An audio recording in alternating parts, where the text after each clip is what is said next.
ದರ್ಶನ್ ನನಗೆ ಗೊತ್ತಿಲ್ಲ ಕಣಪ್ಪ ಅವೆಲ್ಲ. ದರ್ಶನ್ ನಾನು ಇನ್ನೇನು ಹೇಳಕ್ಕೆ ಹೋಗಲ್ಲ.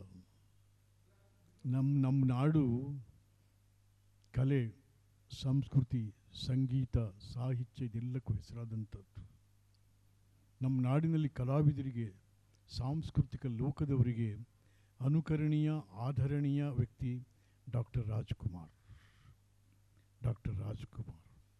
ಅವ್ರನ್ನ ನೋಡಿಕೊಂಡು ನೀವು ಕಲೀಲಿಲ್ಲ ಅಂದರೆ ಮತ್ತೆಲ್ಲಪ್ಪ ಇದು ಕತೆ.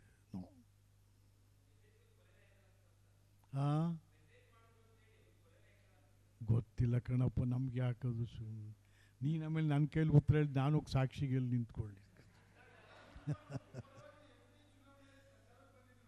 ಯಾರು? ಹೌದು, ಚೆನ್ನಾಗಿದ್ರು. ಯಾವಾಗ ಚೆನ್ನಾಗಿದ್ರು? ಆಗ 2014ರಲ್ಲಿ ಚೆನ್ನಾಗಿದ್ರು. ಆಗ ಅವ್ರ ತಾಯಿ ಕಾಂಗ್ರೆಸ್ ಪಾರ್ಟಿಲಿದ್ದರು. ಪಾಪ ನನ್ನ ಪರವಾಗಿ ಬಂದಿದ್ರು. ಅವರು ನನ್ನ ಪರವಾಗಿ ದರ್ಶನ್ ಕ್ಯಾಂಪೇನ್ ಮಾಡಿದ್ರು ಇಲ್ಲಿಂದ ಕೊಡಗಿನ ತನಕ. ಎಸ್,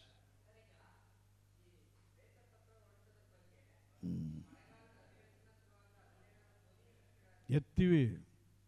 ನಾವಿರೋದ ಎತ್ತಕ್ಕೆ.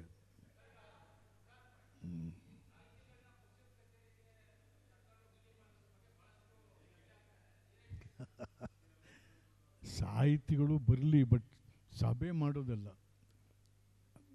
ವಿಧಾನಸೌಧ ಪುಣ್ಯಾತ್ಮ ಹನುಮಂತಯ್ಯನವರು ದೊಡ್ಡದಾಗಿ ಕಟ್ಟಿದ್ದಾರೆ. ಬೇಕಾದಷ್ಟು ಆಡಿಟೋರಿಯಂಗಳಿದೆ, ಮಾಡ್ಬೋದಾಗಿತ್ತಲ್ಲಿ. ದರ್ಶನ್ ನನಗೆ ಗೊತ್ತಿಲ್ಲ ಕಣಪ್ಪ ಅವೆಲ್ಲ. ದರ್ಶನ್ ನಾನು ಇನ್ನೇನು ಹೇಳಕ್ಕೆ ಹೋಗಲ್ಲ.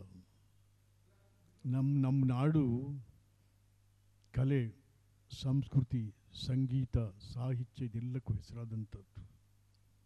ನಮ್ಮ ನಾಡಿನಲ್ಲಿ ಕಲಾವಿದರಿಗೆ ನಡಿ ಈಗ ಶುರು ಮಾಡೋಣ. ಕೇಸರಿಯಿಂದ ಮನೋಲ್ಲಾಸ ಮನಸ್ಸು ಮತ್ತೇರಿ ಕುಣಿದಾಡಿದೆ ನೋಡು, ಮನಸ್ಸು ಮತ್ತೇರಿ ಕುಣಿದಾಡಿದೆ ನೋಡು.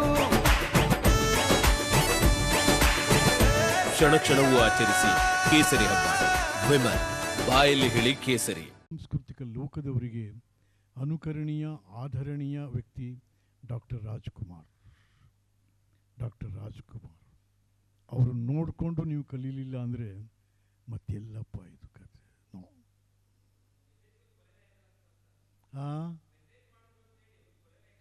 ಗೊತ್ತಿಲ್ಲ ಕಣಪ್ಪ, ನಮ್ಗೆ ಯಾಕದು ಸುಮ್ಮನೆ. ನೀನು ಆಮೇಲೆ ನನ್ನ ಕೈಲಿ ಉತ್ತರ ಹೇಳಿ ನಾನು ಸಾಕ್ಷಿಗೆ ನಿಂತ್ಕೊಳ್ಳಿ. ಯಾರು? ಹೌದು, ಚೆನ್ನಾಗಿದ್ರು. ಯಾವಾಗ ಚೆನ್ನಾಗಿದ್ರು? ಆಗ 2014ರಲ್ಲಿ ಚೆನ್ನಾಗಿದ್ರು. ಆಗ ಅವ್ರ ತಾಯಿ ಕಾಂಗ್ರೆಸ್ ಪಾರ್ಟಿಲಿದ್ದರು. ಪಾಪ ನನ್ನ ಪರವಾಗಿ ಬಂದಿದ್ರು. ಅವರು ನನ್ನ ಪರವಾಗಿ ದರ್ಶನ್ ಕ್ಯಾಂಪೇನ್ ಮಾಡಿದ್ರು ಇಲ್ಲಿಂದ ಕೊಡಗಿನ ತನಕ. ಎಸ್,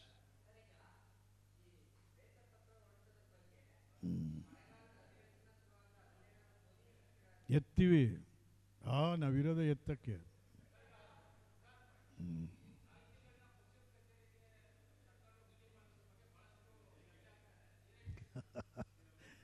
ಸಾಹಿತಿಗಳು ಬರಲಿ, ಬಟ್ ಸಭೆ ಮಾಡೋದಲ್ಲ.